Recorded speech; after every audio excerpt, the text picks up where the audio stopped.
configuring rapid and multiple spanning tree protocol.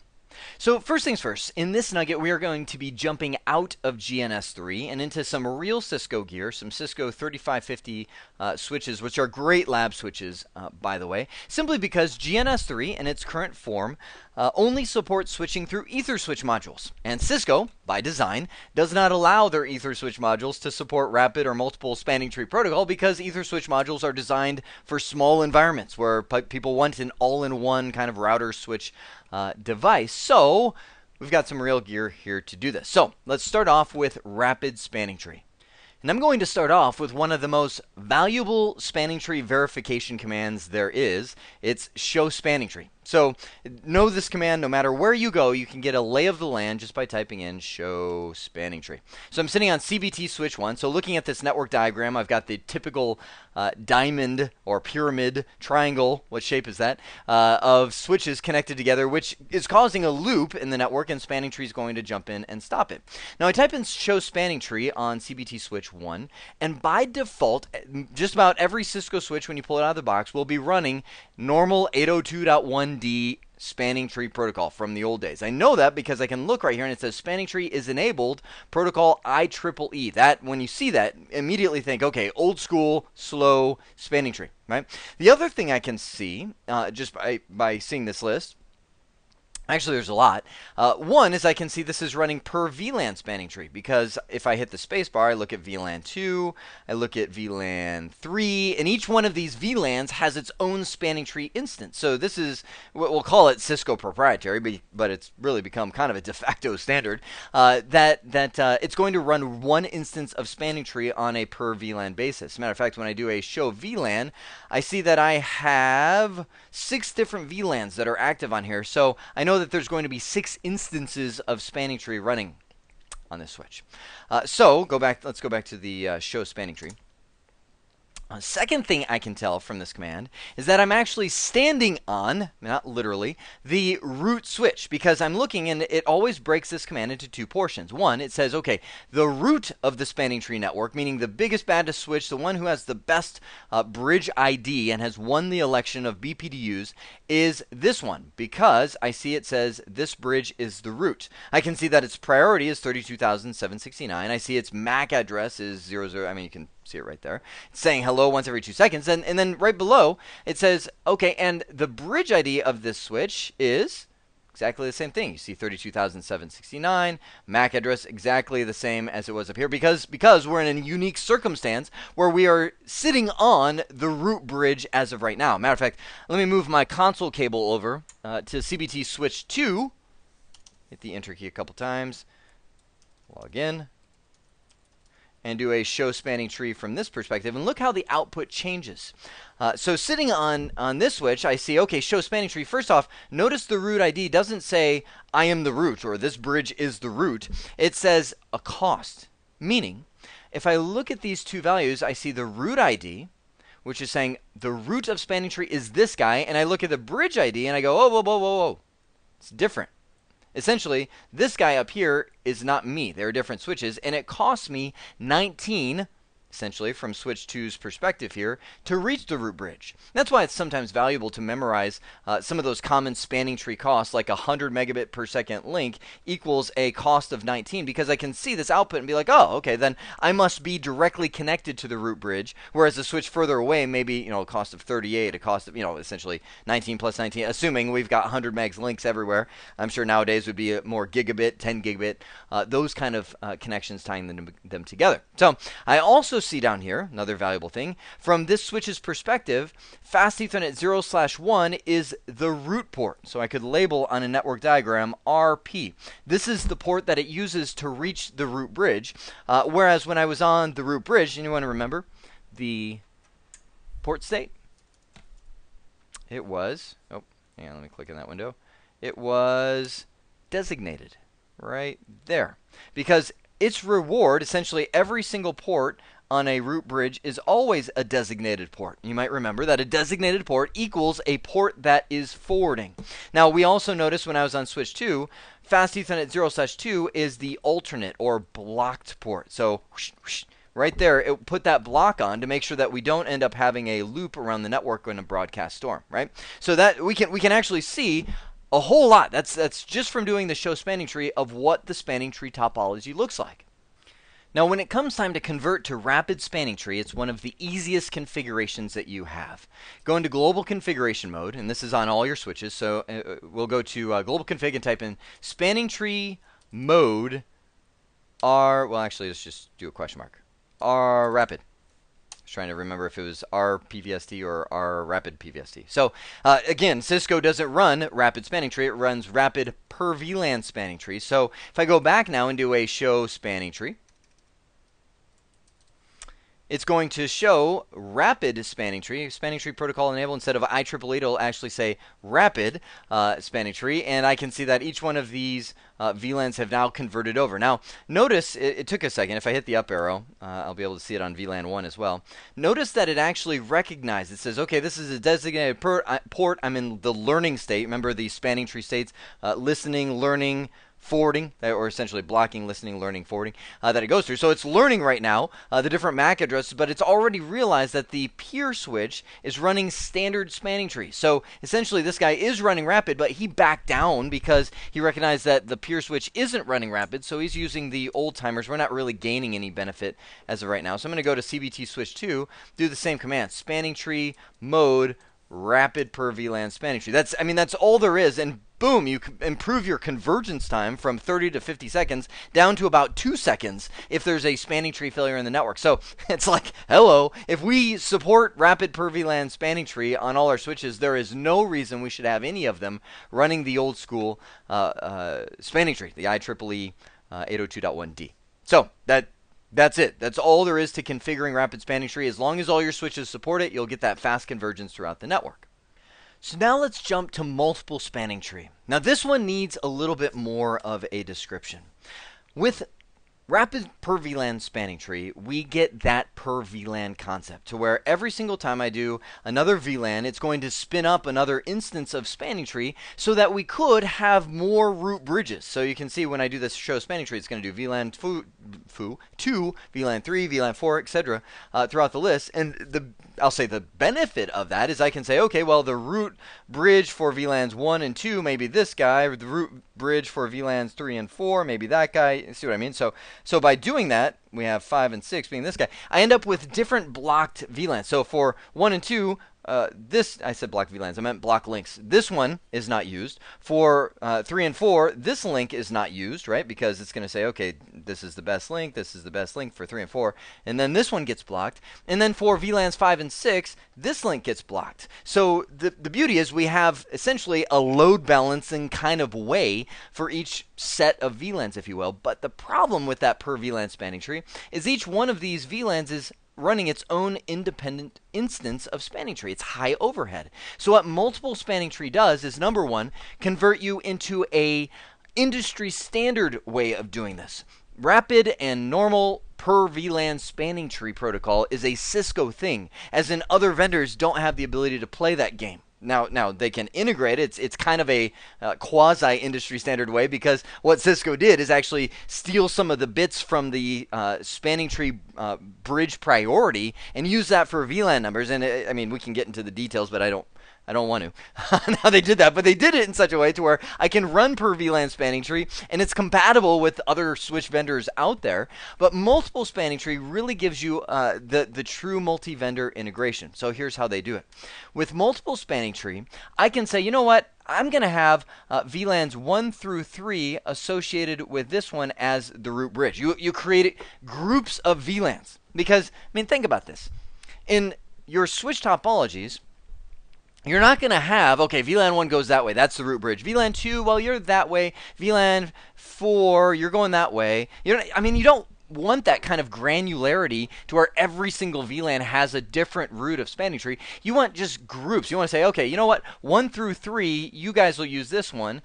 4 through 6, and I'm just using our case, we'll use this one. Well, what multiple spanning tree does is run one instance of spanning tree for each group, rather than running one instance of spanning tree per VLAN, since they're all going to follow that same topology. Now, that's Really cool. And what multiple spanning tree does on top of it is maintain its backwards compatibility. Let's say this guy ends up not running spanning tree. Well, what it's going to do is essentially say, okay, the edge of our multiple spanning tree region. That's kind of how it relates to all the switches that are participating together in this multiple spanning tree world are defined in a region, but the edge of that is going to be switch 3. So essentially, as we communicate with switch 3, the switches are kind of like, he's the slow guy. We'll emulate what's called common spanning tree, which means essentially one of these switches will be the root bridge for common spanning tree. Best way I can describe it is I think back to I don't know if any of you, like me, came from the Microsoft world. That was 14 years ago. I was teaching Microsoft technology, and that was back in Windows 2000, Windows 2003. We had this concept of the primary domain controller and backup domain controller. Oh, come on. Who's coming with me? Who remembers that? Shed a tear for Windows 2000. And I know many of you probably are still running Windows 2003 in your environment because it was a great operating system. Well, as they moved from Windows 2003 to Windows 2008 server, Microsoft did away with this concept of primary and backup domain controllers, and they said, okay, everything is now just a domain controller. They kind of went with this multi-master model, but the problem is they had these old servers out there, Windows 2000 and 2003, that didn't understand this domain controller where everybody's equal. They're like, there's one master, there's one writable copy of the database. He's the primary, right? So what they came up with is this. Here's what creeps me out is I can still remember this. FSMO roles, flexible single master operations. 14 years ago I was teaching that kind of thing and I still remember it. I guess that's the beauty of teaching, right? You never forget it. So they had a FSMO role of a PDC emulator. And I don't know if this is still around. I mean, Windows Server 2012. It's funny because, here's what's funny is I saw Windows Server 2012 and I looked at it, I'm like, not much has changed. It's still Active Directory. You still have your users and groups and global groups and local groups.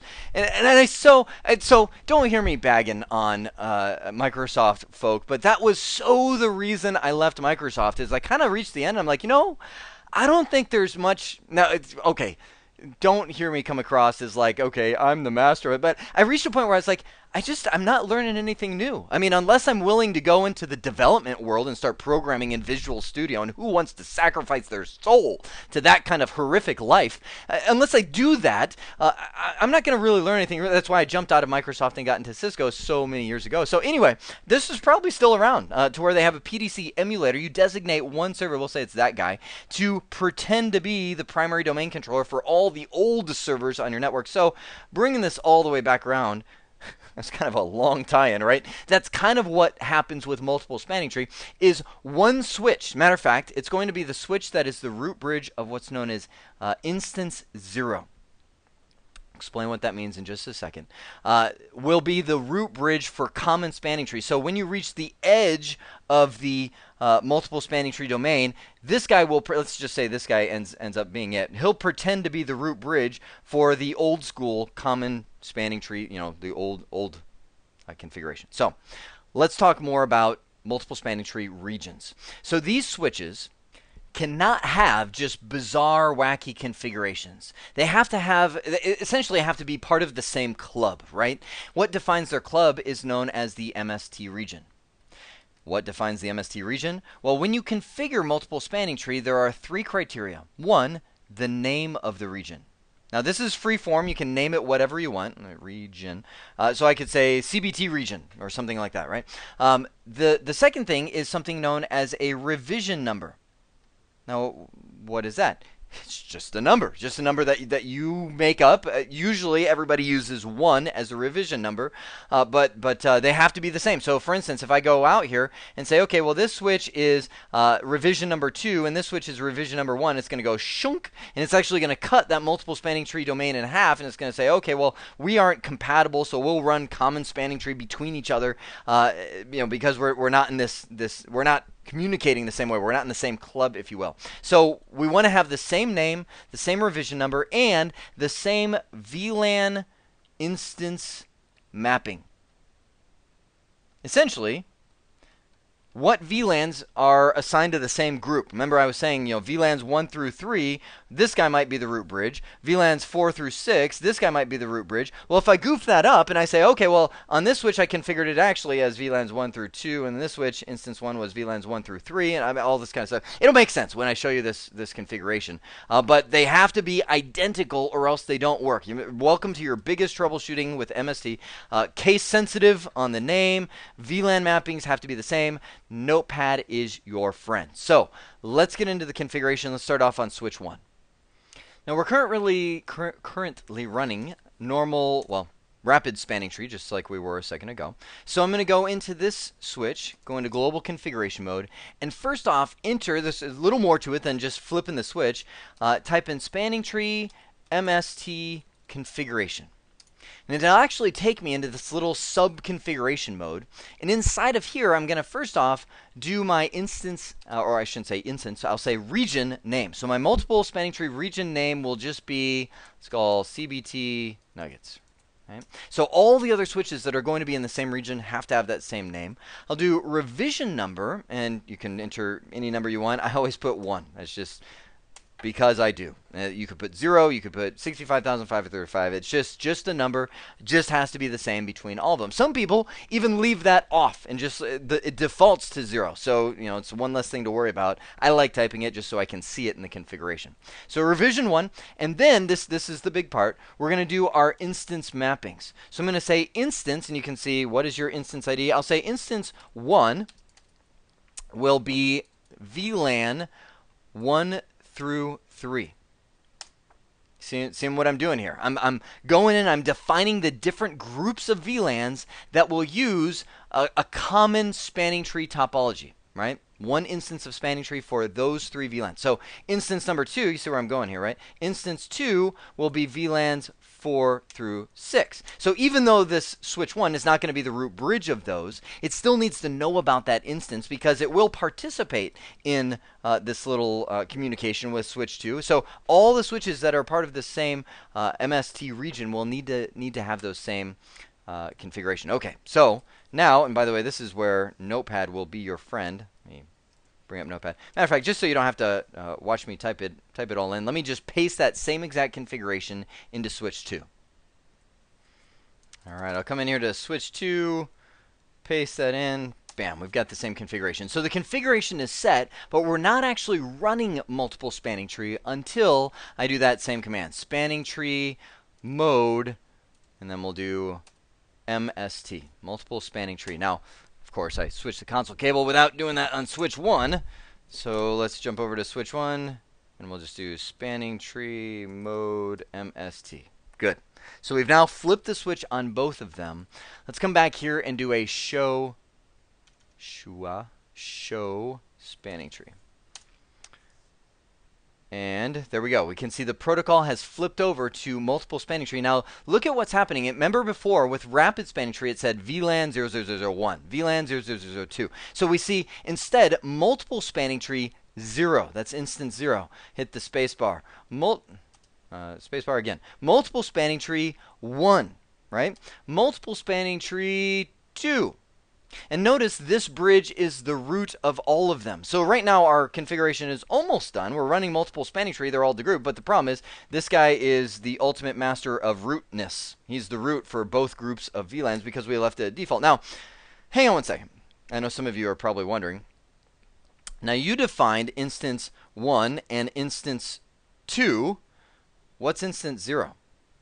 Well, instance 0 actually is very special because number 1, I just mentioned it a moment ago, that is the instance that governs common spanning tree. Meaning, when we reach the edge of that region, whoever is the root of instance 0 will present himself, or herself, depending on the kind of switch you have, as the root of common spanning tree. So these other switches that aren't participating in the multiple spanning tree region will say, oh, okay, you're the root, and we'll just use you as that, right? Second thing is any VLANs that you did not assign to an instance falls into instance 0, right? Check this out. I'll do a show spanning tree.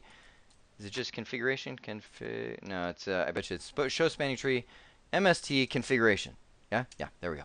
So when I do that, there we go, perfect. Picture paints 1,000 words, right?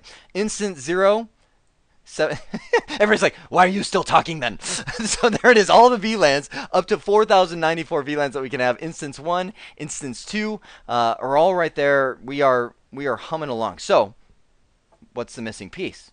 Well, we haven't made switch 2 the root bridge of the instance 2, right? So how do you do that? Well, let me switch my console cable back over. I'm on switch 2. Let's just do, I'm going to do a quick show spanning tree.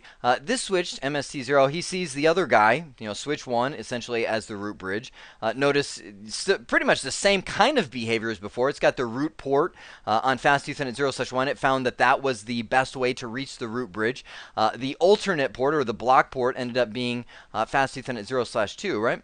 So, also notice the cost change. What's up with 200,000? We went from 19 to 200,000. Why? Well, because the creators of multiple spanning tree, this is, by the way, the latest and greatest version of spanning tree, because it really is rapid spanning tree protocol that does the per VLAN-ness on an industry standard basis in a very, very, what? Trying to undo. There we go. Scissors. Okay. It does the per VLAN spanning tree ness on an industry standard kind of way. So they said, well, why not? While we're revising the standard to do multiple spanning tree, let's adjust the cost, because you know what? 100 megabits per second isn't fast anymore. Like it was back when rapid spanning tree and normal spanning tree protocol were being developed. Now 100 gigabit per second is a reality and beyond. So they adjusted the cost with multiple spanning tree to handle those kind of scales. Good for them. Well done, guys. So multiple spanning tree, where were we? Okay, making switch 2 the primary of instance 2, thus being the root bridge for VLANs 4 through 6. I go into global config mode, spanning tree, very similar to what we did before. Spanning tree MST, but instead of typing in configuration, I'm going to actually type in the instance, kind of like we did with normal spanning tree, to where on this normal spanning tree I can go and type in spanning. Actually, I'm right here. I'll show it to you. If I was using normal or rapid spanning tree, I just type in spanning tree followed by VLAN number, because it's a per VLAN thing, and I type in a range of VLAN. Let's just say 1 through 3, and I would do a root primary. All right, that's how you do it on normal spanning tree, and that command takes effect for normal spanning tree. And let me show you, this will be such a great comparison. Watch this. So I'm going to do spanning tree MST. So instead of doing a VLAN number, I'm going to type in an instance number. So we'll say for instance 2, which based on the configuration that I did right there, is going to be VLANs 4 through 6. You guys following me? Yeah? So instance 2, I'm going to do, and you're going to see the commands are exactly the same, root primary. Boom, done. This guy is now the root bridge for VLAN 2. So the reason I said this is going to be so perfect, look at this. What's the difference between what I just did right here and what I did right here? Nothing. Well, okay, I know. You're like, well, that's VLANs 1 through 3, the others 4. No. I mean, conceptually, what's the difference? Nothing. This essentially sets the root bridge as the primary for VLANs 1 through 3, and this sets the root bridge for primary for VLANs 4 through 6.